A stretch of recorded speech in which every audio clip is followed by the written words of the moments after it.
a gloomy morning when I was 10 years old,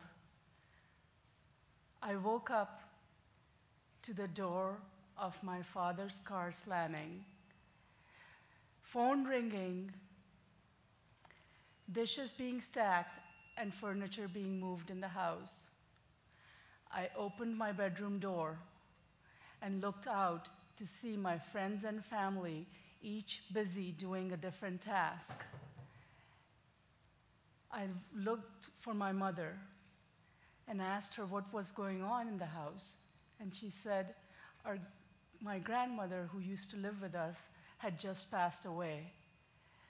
And our friends and family, our village, were there to help us get the home ready, to have other villagers come and help us mourn the loss, to give us hugs and be there for us through the hard times.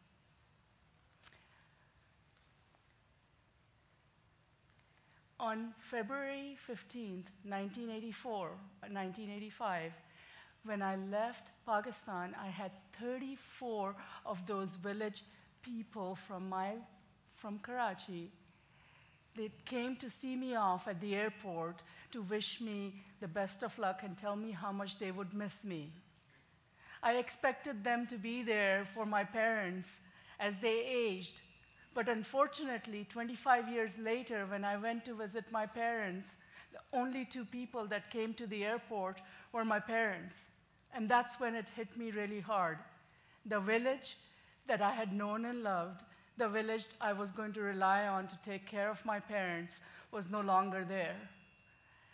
And unfortunately, history was repeating itself. My grandfather and grandmother stayed in India in 1947 when India and Pakistan were separated into two countries.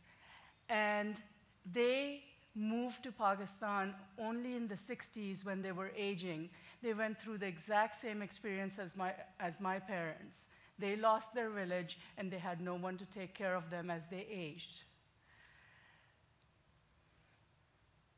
This picture is from my friend who's an internist. He's out in the audience. He went to a medical mission in Fiji, and he realized that the people in Fiji did not have any medical help or any Western medicine to take care of them.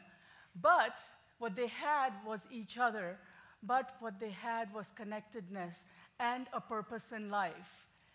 And their longevity is just about as long as the longevity of people that live in this country. What is that?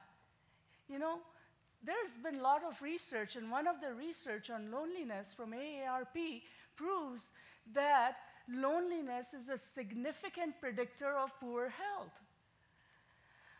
Also, there have been many studies, I'm just quoting one of them over here, that predict that if you have a strong sense of purpose in life, you can even reverse the effects of Alzheimer's disease. How powerful is that? Loneliness and sense of isolation and lack of purpose can be really detrimental as you age. So, what do we do? Can we take the aspects of the village that existed so long ago in the olden cultures and recreate those villages in the modern day times in the urban areas? What if we were able to achieve that? What if we were able to create a world where there was connectedness and no isolation, and people helped each other in the community, they worked together? Is that really possible? Well, I'm here to tell you that with a magic wand that was waved by a few people in Boston in a very wealthy community, they did create a village in 2002. And the way this village worked, this is not a retirement community. This is not assisted living. The way it works is they basically hired an executive director with the purpose of enabling themselves to stay in their own homes and provide a support system with the neighbors that lived in the community around them. So, 7 years ago, I owned and operated hair salons. 2 of my customers reached out to my manager and said, we want to recreate this village in Tierra Santa as well. And my manager introduced me to them, and I fell in love with the idea. Obviously, you know what, I had lost villages, and I had tried to recreate those unsuccessfully for my parents, and my dad had been unsuccessful with his. So really, this was something I had to do and try. And guess what? 7 years later, these are the pictures from the Tierra Santa village. What we have created there is a community, a neighborhood of 200 people that were strangers before they joined this village that are there to help each other. Let me tell you a couple of stories.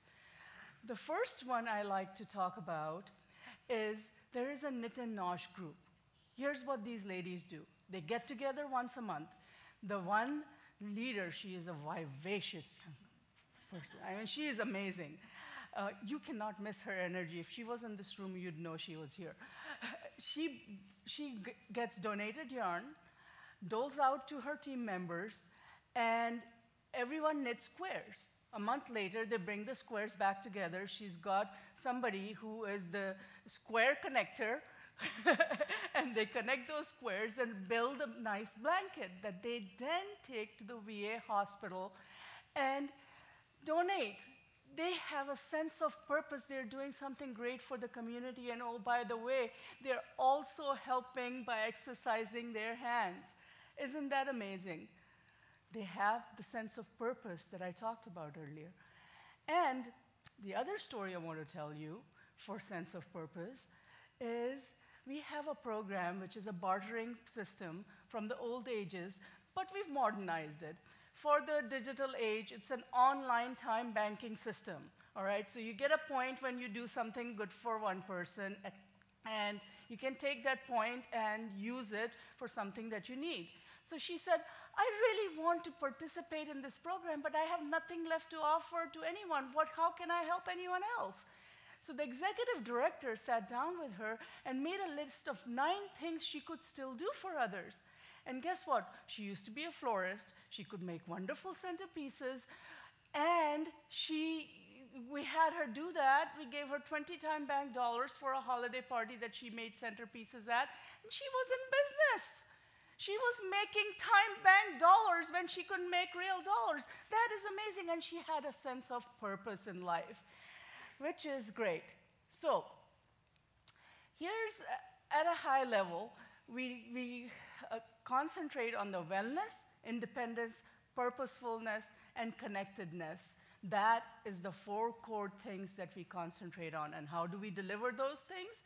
By social activities and wellness programs, by volunteer programs, by the care committee that gets engaged when anyone is sick, and a concierge service that gets vetted providers and other community-related resources that are available. So that is the village. Now, like any other village of the past and the present, our village is not perfect. And guess what? They hate the word senior. And I'll tell you this, I just turned 50 last month, and I don't think anyone feels like, yoo-hoo! Now I get to be an AARP member. I have achieved something. But you know what? I achieved something. And I'd like to challenge you to think about aging in a different way.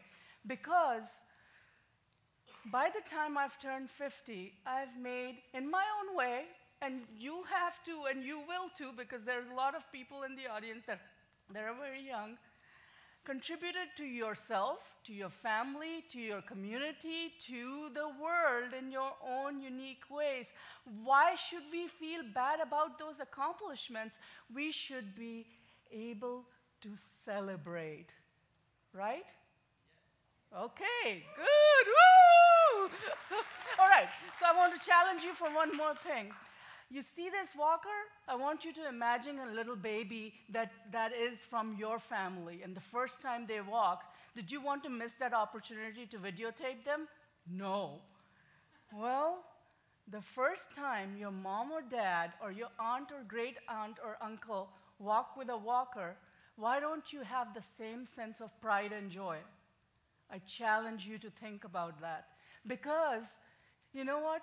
Even though it was hard for the baby to walk, it is much more harder for someone. They are fighting against their disabilities to walk with a walker, and we should celebrate that. So, we have seen a lot in life, and we have aged to perfection. That's what I want to say when I have reached 50. And I hope that you will all join me. But here's the thing. The word senior, I was at a conference this week at USC, and I overheard someone, and I won't take the name of the politician, but that politician was asking someone before going on stage, what do we call these people? What word can I use? Senior, older adults, what is appropriate? And you know what? Everyone in aging community and the villages that have been formed, and by the way, if I didn't mention, there's 145 villages across the country now, fights with the word senior. No one wants to be called the word senior. And the first time when we sat down to create the mission of Tierra Santa Village, that was one of the things that we struggled with, is the word senior. So since 7 years, I've been thinking about, can we come up with a better word? And based on this definition, I've come up with a better word that I would like to challenge and ask you to use in your vocabulary. And that word is seen, because we have seen a lot in life. Ager. See?